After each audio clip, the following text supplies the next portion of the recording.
Bismillahirrahmanirrahim. Assalamualaikum warahmatullahi wabarakatuh. Halo, apa kabar semuanya? Bapak Ibu guru hebat di seluruh Indonesia. Pada kesempatan kali ini saya Nur Asih SPD, calon guru penggerak angkatan 4 dari Kabupaten Sukoharjo, akan memberikan sosialisasi tentang filosofis pemikiran Ki Hajar Dewantara dan budaya positif di sekolah. Terima kasih. Assalamualaikum warahmatullahi wabarakatuh.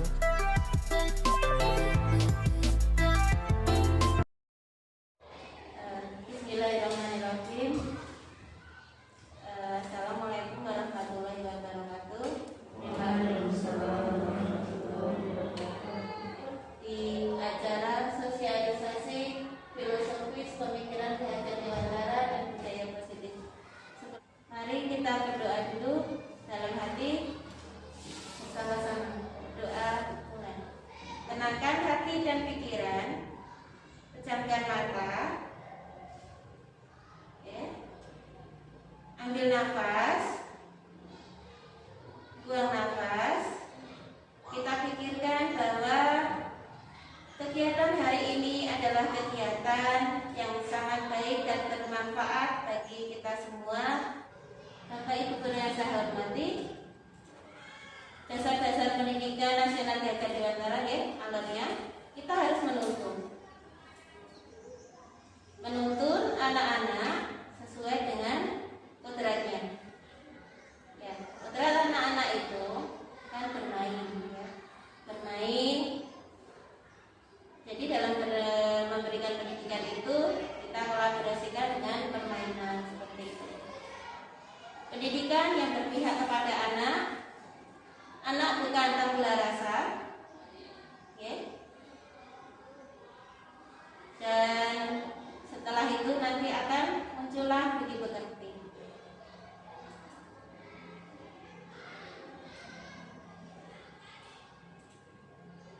Dasar-dasar pendidikan Ki Hajar Dewantara. Yang pertama adalah menuntun. Menuntun di sini dimaksudkan adalah maksud pendidikan itu adalah menuntun segala kekuatan kodrat yang ada pada anak-anak agar mereka dapat mencapai keselamatan dan kebahagiaan yang setinggi-tingginya baik sebagai manusia maupun anggota masyarakat. Menurut Ki Hajar Dewantara tahun 1936 dalam bukunya Dasar-Dasar Pendidikan halaman 1 paragraf 4. Pendidik itu hanya dapat menuntun tumbuh atau hidupnya kekuatan kodrat yang ada pada anak-anak agar dapat memperbaiki lakunya, hidupnya, dan tumbuhnya kekuatan kodrat anak. Ini lagi dasar-dasar pendidikan halaman 1 paragraf 5 menurut Ki Hajar Dewantara tahun 1930. Tidak asing lagi gitu. Ing aksa Suntulodo ing madya mangkasa tuturi handayani. 2. Kodrat anak adalah merdeka dan bermain. Manusia merdeka adalah manusia yang hidupnya lahir atau batin tidak tergantung kepada orang lain, akan tetapi bersandar atas kekuatan sendiri. Maksud pengajaran dan pendidikan yang berguna untuk berkehidupan bersama ialah memerdekakan manusia sebagai bagian dari persatuan rakyat. Menurut Ki Hajar Dewantara dalam bukunya Pendidikan dan Pengajaran Nasional bulan Desember 1928.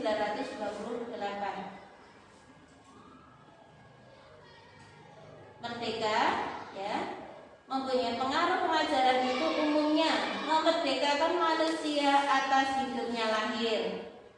Sedang merdekanya hidup batin itu terdapat pada pendidikan. Merdeka batin, pendidikan humanis. Merdeka lahir adalah pengajaran atau ucapan. Nah, tadi adalah kodrat anak itu adalah merdeka dan bermain, okay? Nah, ini bermain. Bermain adalah salah satu kodrat anak. Benar sekali. Kodrat anak memang bermain. Pikiran, perasaan, kemauan, tenaga menghasilkan cipta rasa karsa, karya sudah ada pada diri anak.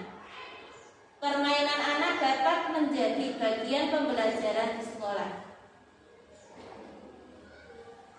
Nah, seperti kita kalau memberikan pembelajaran kepada anak, bermain dan belajar menggunakan bola atau menggunakan permainan congklak atau gebak sodor, itu sebenarnya sudah melatih mereka dan mengajari mereka akan strategi matematika kan. Kalau congklak itu kan menghitung ya, 1, 2, 3, 4 gitu, dimasukkan ke dalam lubang-lubangnya. Itu adalah melatih strategi. Kalau strateginya itu salah, biasanya dia kalah gitu ya.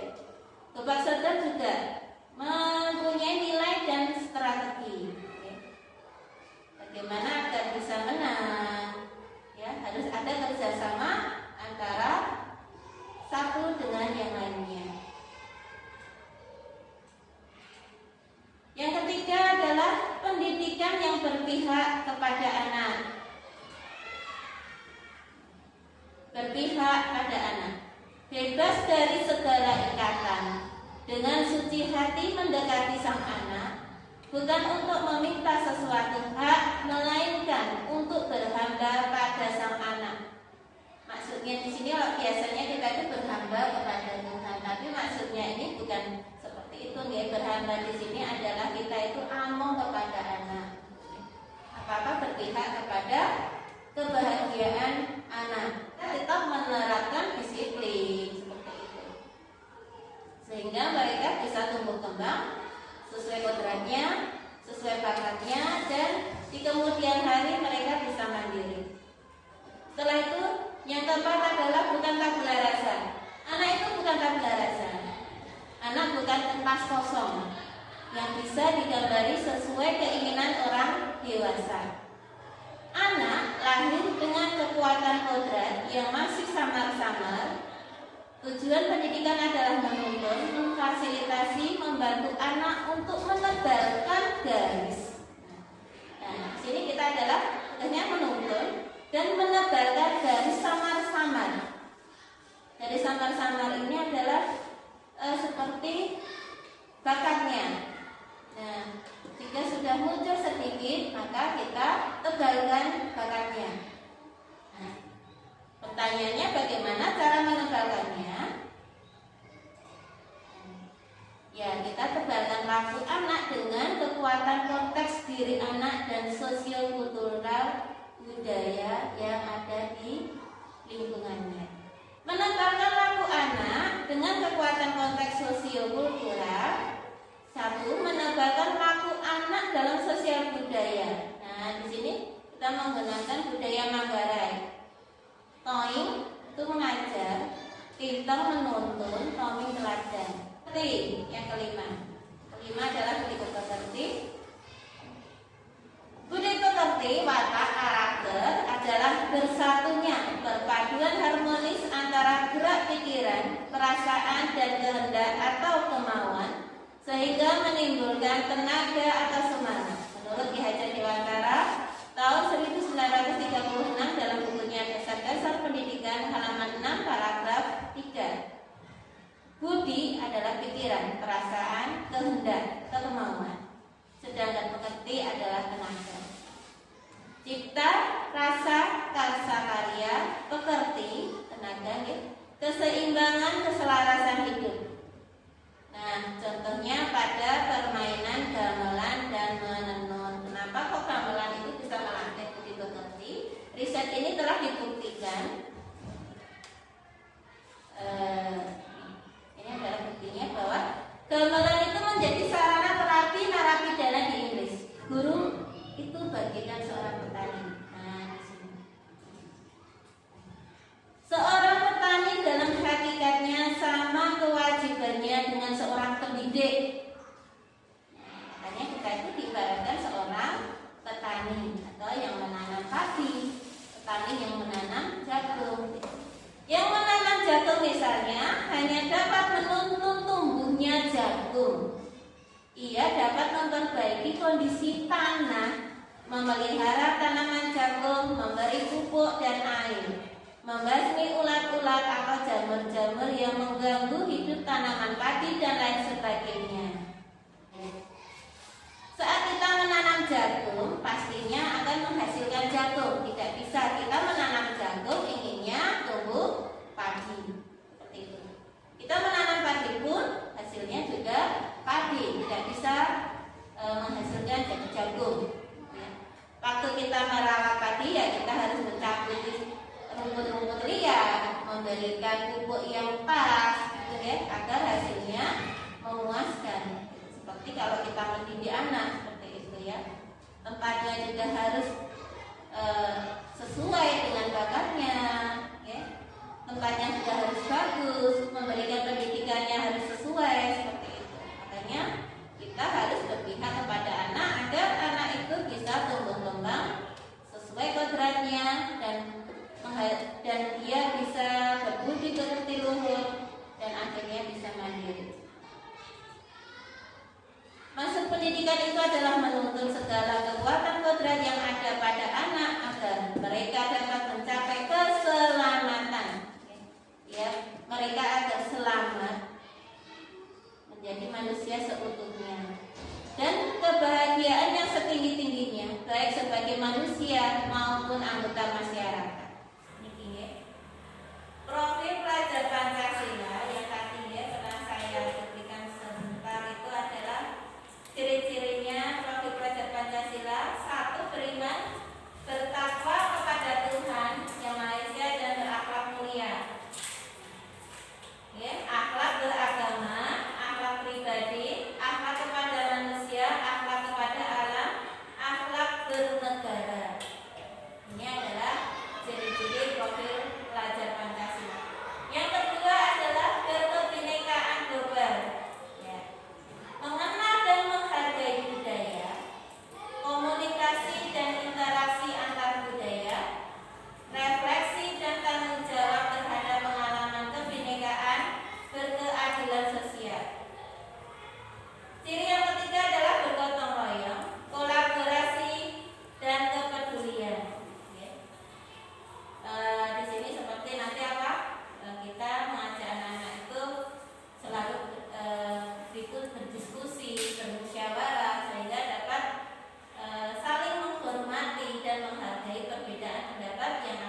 menjadi lingkungan anak-anak menjadi lebih positif. Pilihan masyarakat, lingkungan sekolahnya menjadi positif. Karena secara konsisten dilakukan terus-menerus, maka menjadi budaya positif. Jadi bukan lagi seperti perintah atau aturan, tapi sudah menjadi kebiasaan budaya positif. Karena dilakukan terus-menerus. Jadi tidak usah, anak nggak usah diingatkan,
perbedaan hukuman dan konsekuensi. Bapak Ibu bisa dilihat dan dibaca.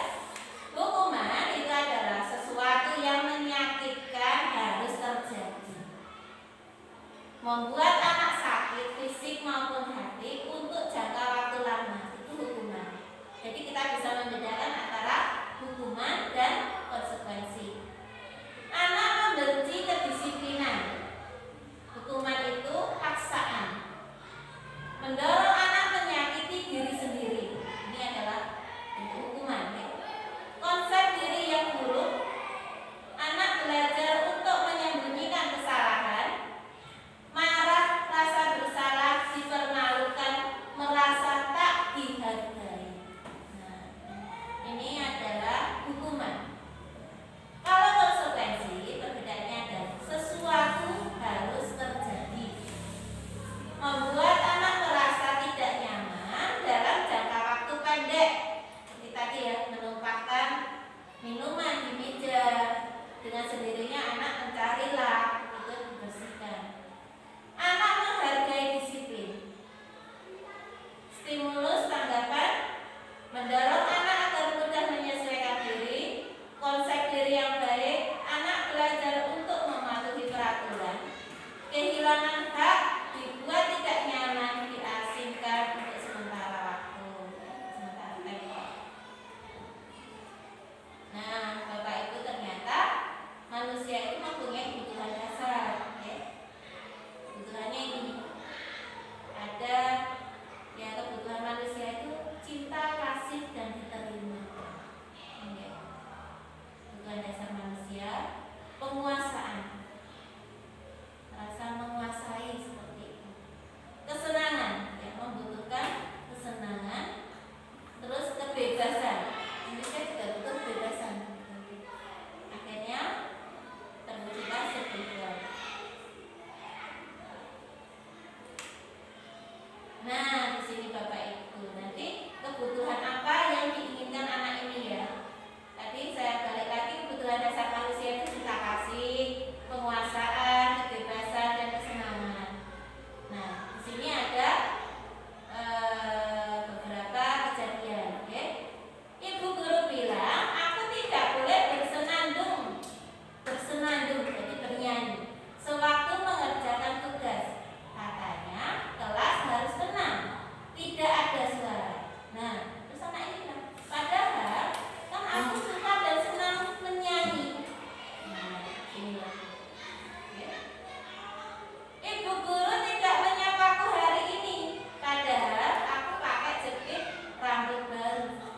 Nah, harusnya pengennya diulang begitu ya, rambutnya jepitannya baru, bagus. Terus hasilnya dia merasa senang seperti itu. Aku bosan, masa belajarnya cuma gitu-gitu aja, dengerin ibu guru saja lah, seperti itu. Nah, ini dia itu membutuhkan apa? Akan tahu, mungkin dia membutuhkan yang penguasaan atau kebebasan, cinta kasih, dan kesenangan. Aku sebel, gambarku tidak rapi. Malah ibu guru nunjukin ke teman-teman di depan kelas. Dia merasa sebelnya karena merasa tidak dihargai, seperti itu. Dia kan malu seperti itu. Restitusi adalah proses menciptakan kondisi bagi murid untuk memperbaiki kesalahan mereka, sehingga mereka bisa kembali pada kelompok mereka dengan karakter yang lebih kuat. Maksudnya ya, lebih karakternya jadi lebih baik. Menurut dosen tahun 2004. Nah, 9 ciri-ciri restitusi. 1. Bukan untuk menebus kesalahan, namun untuk belajar dari kesalahan. 2. Memperbaiki hubungan. 3. Tawaran, bukan paksaan. 4. Restitusi, menuntut untuk melihat ke dalam diri. 5. Restitusi, mencari kebutuhan dasar yang mendasari tindakan. 6. Restitusi diri adalah cara yang paling baik untuk memperbaiki diri. 7. Restitusi fokus pada karakter